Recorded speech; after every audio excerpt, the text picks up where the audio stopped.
Hello and welcome to this week's episode of Experience Shakespeare. I'm Cassie Cash, that Shakespeare girl. If you're new to this channel, what we do here is each week we're taking a tidbit of Shakespeare's history and showing you how you can do that at home and experience Shakespeare for yourself. This week we're looking at a popular Elizabethan dessert called Marchpane. It's mentioned by name in Romeo and Juliet, and today we're going to learn how to make it.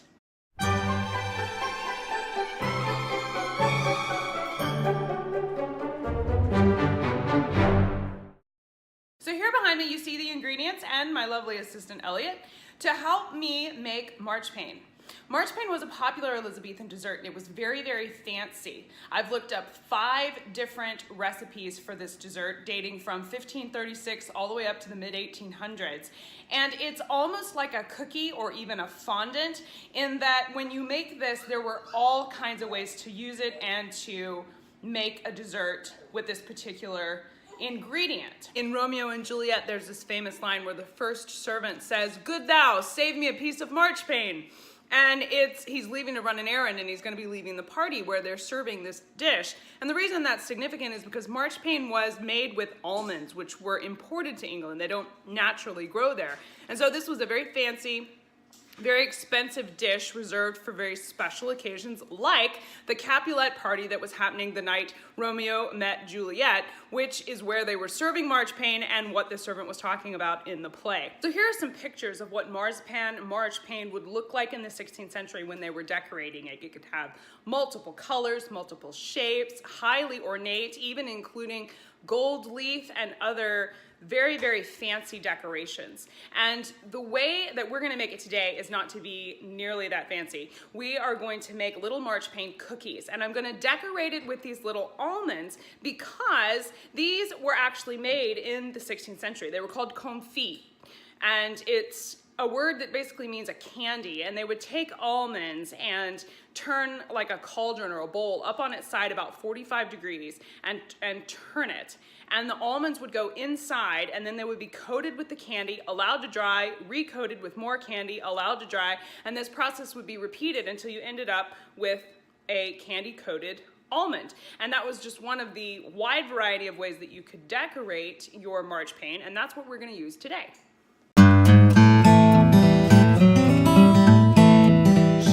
It's about 175 grams of sugar. Some recipes called for confectioner's sugar. Some of them said icing sugar, which would also be confectioner's sugar. And some of them said granulated sugar. I had granulated sugar, so that's the one that we ended up using. Next, we have almond flour. Now, the actual 16th century version tells you to grind up your own almonds to make this into a powder first. We chose to buy already ground almonds, but if you wanted to be truly authentic, you could get out your mortar and pestle and pound away to grind almonds into a fine powder before you got started. Next, we have rose water. Now, rose water is an ingredient you can buy in the Indian food section of your regular grocery store. It's not hard to locate.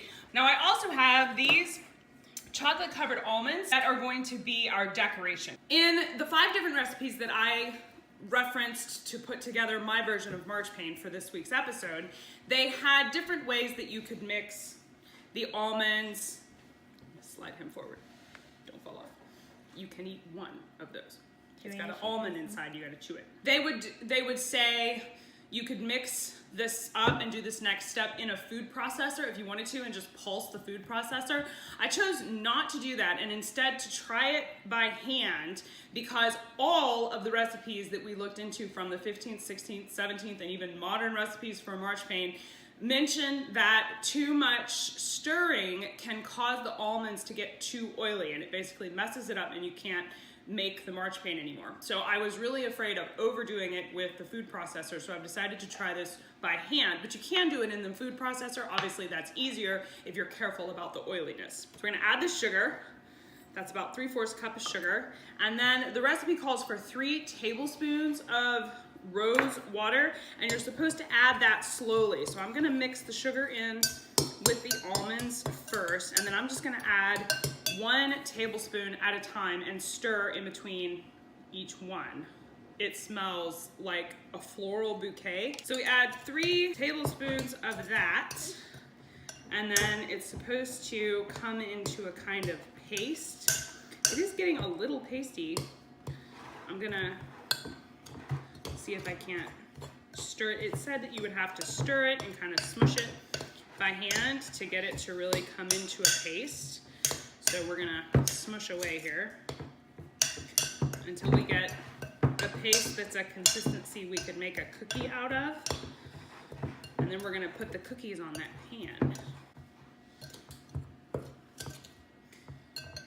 Okay, I think that's good. We're gonna take it and just make a ball with it. See how it shapes? This is the reason it was so good in the 16th century for making decorative things. It worked a lot like what we use fondant for today, is you were really only limited by your own creativity in terms of what you could display. You don't want to smush it too hard, smush it easy, and you're just going to want to make a little hole in the top. So like you smush it like this. Good job. Let's bring it back together just a little bit. Okay, now take your finger and just kind of smush right there a little bit. Not all the way down, just a little. See how mine makes a hole? Yeah, good job. We want it to have a hole for the almond. And then we'll just continue that process to fill this pan with the rest of the dough, and then we're gonna bake it. In Elizabethan England, they did not have temperature and time for their baking. They would just say, put it in the oven for a little while, because they were often cooking over a flame or in an oven that didn't have digital settings like we have today. So we kind of had to guess.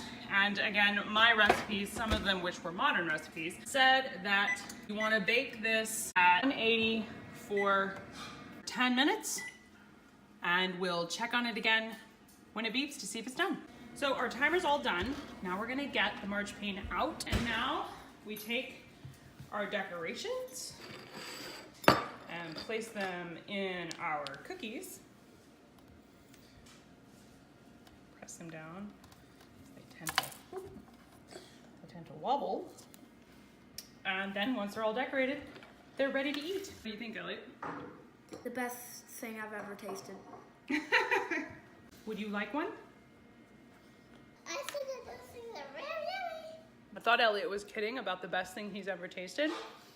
It's really very good. The rose in the cookie, you wouldn't think rose flavor would be very good, but it tastes really awesome.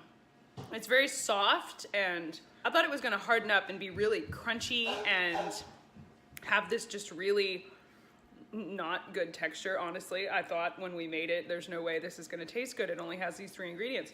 It tastes so soft and delicate and is very yummy. You can definitely see why Peter demanded that he be saved a piece. So that's how you make marchpane. That's it for this week here at Experience Shakespeare. I'm Cassie Cash, that Shakespeare girl, and I hope you learned something new about the Bard. Don't forget to like and subscribe to this channel. If you like videos like this one, let me know that you'd like to see more by hitting the like button and subscribing somewhere up there. I'll see you next Saturday. Bye-bye.